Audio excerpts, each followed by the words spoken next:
Hello everyone, I've got a great video for you today. I'm Jeff Teague at Fred Anderson Toyota in Raleigh, your source for everything Toyota. I have a very informal focus group and they're going to tell you all about their thoughts on the 2019 Corolla Hatchback.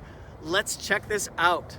So everyone all over the world, I'd like you to meet number one, 2019 Corolla Hatchback, but more importantly, this is Gene and Doug. Hi. Hi. Hey there. They live in North Carolina as well. So what brought you guys in here today? We came to check out a hatchback. Oh, cool, the Corolla Hatchback. Yes. Yeah, what do you think of it after seeing it? Well, I think it's bigger than I thought it would be from looking at it online. Mm-hmm. The back is definitely roomier than I thought it was going to be. I thought it'd be tighter because that's what people had said. Yeah. And specifically, the knee room was really good.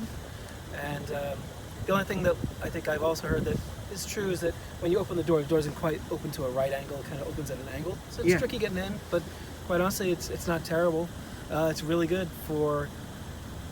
Actually, ride is really good. Yeah, in terms very of speed smooth. bumps. Yeah, right? yeah, very smooth. Turning is very tight. And I also like that you can change the height of the steering wheel and the seat. For somebody who's a little on the petite side, that's a big plus for us. So yeah, we're really happy with it. I know you were a big fan of the Toyota Safety Sense 2.0. What did you think of it while you were driving it? What I like about this one is that it has it on the steering wheel, so I'm not reaching around to try and look for things. Mm-hmm. And I know after a while you start to learn, okay, I feel for where it's going to be. But it's nice to be able to see it, because I was thinking if I'm driving at night, you can see where it is and it lights up, which is really good. And I like that it's all really straightforward. Like when you're looking straight forward at the dash, you'll see as you turn things on and off. It's not just a question that I pressed it once, I'm pretty sure it's on. You know, it's easy to see, it's very clear. Okay, great. So now let's get a feel for backseat passenger space. My victims in here, I mean my lovely customers. We're gonna check out legroom space. What are your impressions, Gene, of legroom space? Yeah, actually there's plenty of leg room back here, and the seat is actually back a bit, so there's still a lot of room. Our big concern is car seat for a daughter, so plenty of room for that, but still, you know, some room to move around in the back, so really good space. Okay. And the car seat could definitely fit. Hold on, what was that, Doug? Well, the car seat can definitely fit also rear facing. I think that's the thing people forget about. Yeah. Is when you've got the infant, it has to face rear facing, which takes up more space up here. And the nice thing is that because of the way the seats are shaped, you don't feel like you have to go back so far. There's something about the way that the seats are that makes them very comfortable when you sit down, but also you get more room because people aren't pushing it so far back at the top. Great, and how is your legroom space, Doug? My legroom space is really good. Here I'd say I've got a good 6 or 8 inches, and even with someone taller, it's still going to have plenty of room. Because like I said, when we were doing the test drive, I sat behind Gene, and I looked at what it was like behind you. There was plenty of room both ways. I could have sat on either side. So Doug and Gene, you both had a chance to test drive the Corolla Hatchback. We'll start with the driver and then go to you, passenger. Doug, what did you think about the seat and the spacing and how much room you have in the front? The seat is great. The spacing is excellent. It doesn't feel like there's too tight of a cockpit like you feel in some of the cars. I think the way that the seat is contoured, you don't feel like you have to keep moving it back to get yourself into a comfortable position, which is really good because when you're in the back seat, you don't have it's not like in an airplane where people drop it into your lap, which is really nice. Okay. And you can see everything really well. Good. And then Gene, what did you think in both the driver's seat and the passenger seat? Yeah, both are extremely comfortable. You know, like I said before, the driver's seat, I like that there's some flexibility in terms of adjustments, so good adjustments here. I also feel like there's good back support, so you feel like you're, you know, you're getting some support there. And I also like just the fact that your knees aren't like right next to the, you know, this like dashboard over here. They don't feel like your knees are gonna like, you know, hit the dashboard. So I think the spacing is really comfortable. Okay, cool. And then what do you think of the multimedia system, the display, the screen? Yeah. How is that? Yeah, we love that. That's actually one of the things that kind of caught our eye when we first started doing our research. The fact that it's up a little bit and you can see. So just being new to the area, we rely very heavily on GPS. So, yeah, exactly. So it's actually nice to see kind of where you're going and have that right in front of you versus having to look down.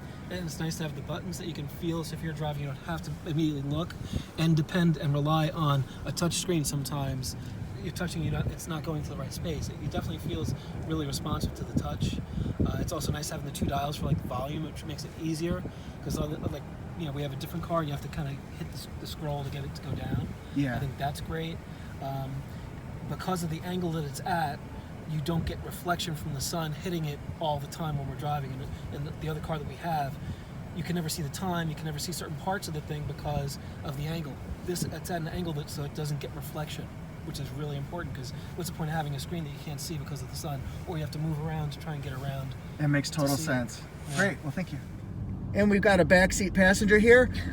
Doug, how is the headroom space? Headroom space is really good. You got at least, I'm 5'8", and you've got at least a full hand worth of space, probably 4 inches or so. And so it's kind of nice, and it feels like the window's not so closed in on you. I've been in other cars where it feels claustrophobic in the back, and it doesn't feel that way here. And it's got the powered windows, which is kind of nice. Most of the cars that we've been in don't have that in the back. You have to hold it down, which is kind of a nice thing too. Talk about perfect product placement here. These nice people went to lunch, came back, brought me a cupcake. So anyway, how did you know to ask for me, guys? I was doing a YouTube search for Honda Corollas, and the hatchback came up, and you were on it. And we saw the video, and we looked at several of them, how to buy a car, how to lease. You had 12 that went through all the different features of this, which was really helpful. And so we said, well, let's go on the website. We went to the website, and in the comments section, we kind of put we wanted to talk to Jeff. And we got a call from you the next day, and we came in. Cool, appreciate that. Thank you so much for asking for me. It's just a little pitch to everybody else. Just come ask for me, Jeff. I appreciate you guys doing that too. So one more thing I want to talk about is cargo space. What do you think of after opening up the lift gate, looking inside, and based on how you'll use it? Well, we've got a 4-year-old daughter, and we have another baby on the way. So we're looking for something that can kind of do both the daily commute and do the work of transporting a stroller. So there's plenty of room in here for the stroller. And the nice thing too is that with it just has a really easy process for doing the drop down. You just go like that, and it props forward, and on the other side you do right here. And I have to really hire you. A lot of stuff to go across. So this way, when we're transporting like the baby furniture and a crib and stuff, when we're picking stuff up from IKEA and all, it can really help us. The nice thing too is that the back seat really seemed like it could easily fit the car seats facing both front and back, which is kind of important, because when our last car, we had the rear-facing car seat, really made for a struggle to get it in between the car seats. So Doug and Jean, thank you very much for being very willing participants. I appreciate your feedback, and hopefully everyone around the world appreciates your insights and maybe can give some of their insights. So thank you. Great, thank you. Bye. Bye. Hey guys, this part wasn't supposed to be part of the original video. However, every story does need a happy ending, right? Doug and Jean decided to put a deposit down on a Corolla Hatchback XSE in Galactic Aqua. They're going to be getting it next month. This is super exciting. We'll be following this story. Details to follow. Thank you so much for watching. See you next time.